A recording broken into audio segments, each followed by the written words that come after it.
Let's take a look at the Ulefone Power Armor 19.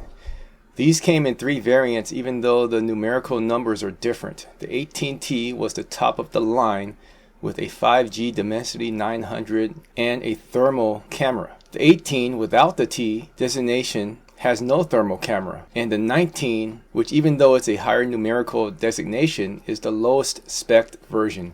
There's no thermal camera, no 5G, and comes with a 4G enabled G99 MediaTek processor. Every other specification that I see is the same amongst all 3 of these phones. The important specifications are that it comes with Android 12. Don't expect this to be updated, as this company with its low price phones understandably do not update these phones. This one has a G99 MediaTek processor, 12 gigs of RAM. They say you can update it to 17 gigs with virtual RAM, but that's just like a swap file. I don't even turn that on.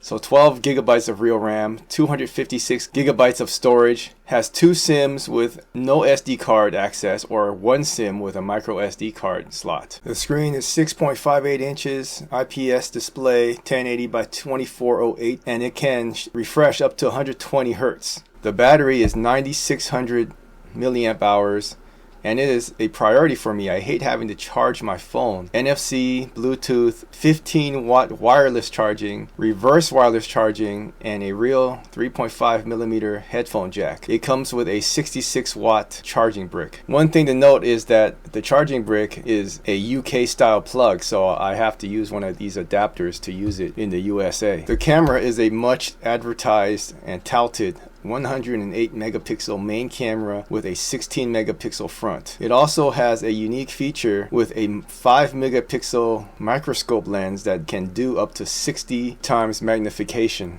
On paper, the specifications look pretty good, especially for this price.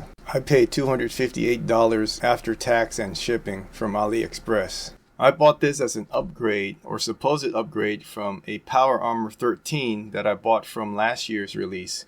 And while I really like the Power Armor 13's features, it's really a little bit too big to handle. Especially in the car, it doesn't fit in a lot of holders, and it's a little bit too heavy. It's just a little bit too cumbersome. Even though it has fantastic battery life, it lasted me at least 5 days with regular usage. I assume that with this Power Armor 19, I'm basically getting an upgraded Power Armor 13, and the camera system with 108 megapixels and what they call a super camera system would be at least on par with what I had on my Power Armor 13. The 19 is a little bit more compact, has a little bit of a better style on the back cover, is a little bit more modern and rugged looking than the plain back of the Armor 13. I do give up about 3000 milliamp hours of battery, but that's a trade-off I'm willing to make for its easier to use compact profile.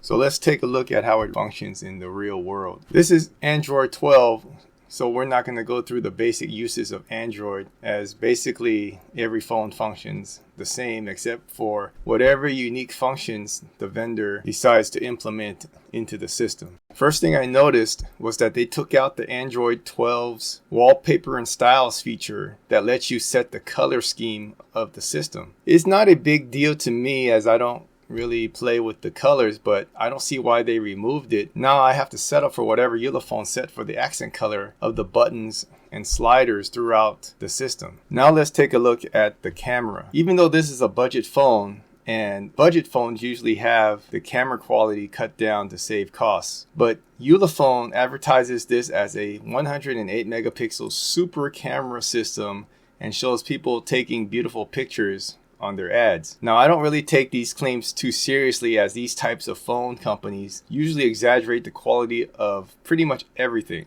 However, on my Power Armor 13, it took decently sharp photos, and the low light night mode came out pretty good. It's not Google Pixel levels, but it's very usable and acceptable for a phone of this price. I was very disappointed when I opened up the camera app and found no night mode. Although the AI mode found it to be nighttime, taking a picture at nighttime in a dark park area came out pretty much as pure darkness. The Power Armor 13's night mode took a picture where the green fields are still visible. These are taken at the same time just for comparison reasons. I thought I had just forgotten a setting or that I had a defective phone, but digging into their specs, it shows that the Power Armor 19 does not have night mode, whereas it's listed on the Power Armor 13's specifications. Seeing that this has a more powerful processor and advertised as having a super camera system, I expected it to be at least on par with its predecessor. Daytime shots are fine, as most modern budget cameras can take good pictures in good light. In the future, I will have to look more carefully at the specifications before buying, as every little detail counts, and don't assume anything with these types of phones. The microscope function seems kind of neat, although I'm not sure how often I will be using this. The lens needs to be pretty much touching the object, and it has a ring light around the lens. It's fun to try at least once. Now let's take a look at the fingerprint scanner. The scanner now is integrated into the power button, whereas before it's a separate part. I'm not sure if this is an improvement for the user. It might be something that's neat to look at and saves a little bit of space.